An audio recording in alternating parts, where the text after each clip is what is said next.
Bosse-Smith here to talk about something that isn't being mentioned, valley fever.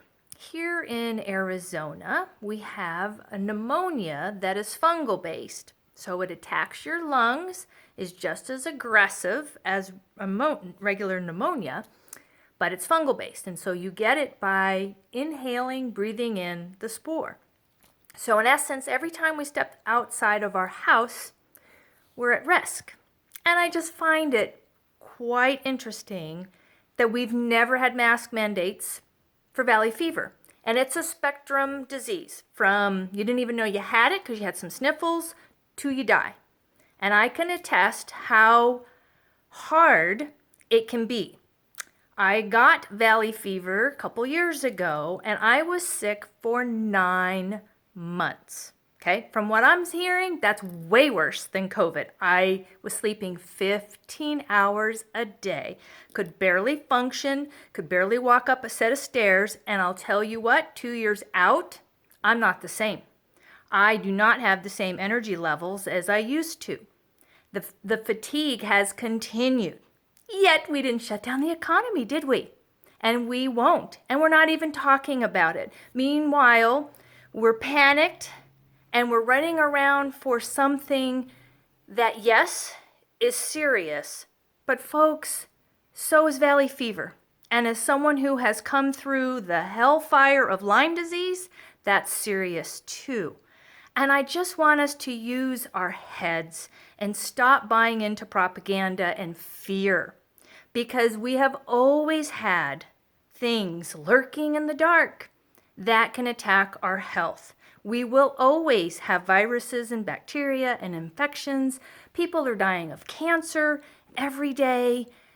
And yet we're not putting all the energy into a cure for that. And I can tell you why. It's because it makes billions of dollars with a B for our economy. And we have to use common sense to know the game being played, and we're the victims here. And so I just want to put it out there for you. One, to educate you about valley fever. If you're new to the area, it's serious and it can take out. It kills dogs at a high rate. When your dog gets it, not good chances that dog is going to survive. So it's a serious lung infection, very aggressive, and yet, we're not hearing about it. And Lyme disease, 52% of all autoimmune diseases, and that includes depression, rheumatoid arthritis, lupus, MS, is Lyme disease undiagnosed. Why?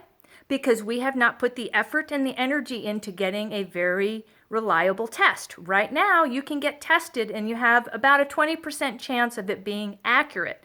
So you're wondering why I'm not trusting the COVID test? Are you kidding me? Lyme disease has been around for 50 plus years and we can't get it right. And we're expecting within minutes they came up with a test that's accurate. And we're so excited when a state has no flu cases. Really? You're buying it? I'd love to have a conversation with you because I really, truly can't get my head around that. So all I had to say today is just ponder, do some homework, do some real research. And again, this is the problem, is people are too lazy and they just buy whatever they're being dished out. And here we are, all suffering, businesses closing, the economy tanking, and it's only gonna get worse now. So just use the matter between the ears and do some homework, some research. The Canadian CDC is way better than ours because they're not owned by the pharmaceutical companies. We have the highest rate of prescription drugs because it's all about the money. And you've heard me say that before, follow the money. Just sharing my thoughts, Bosse-Smith. Let's stay fit, healthy, and let's stay connected.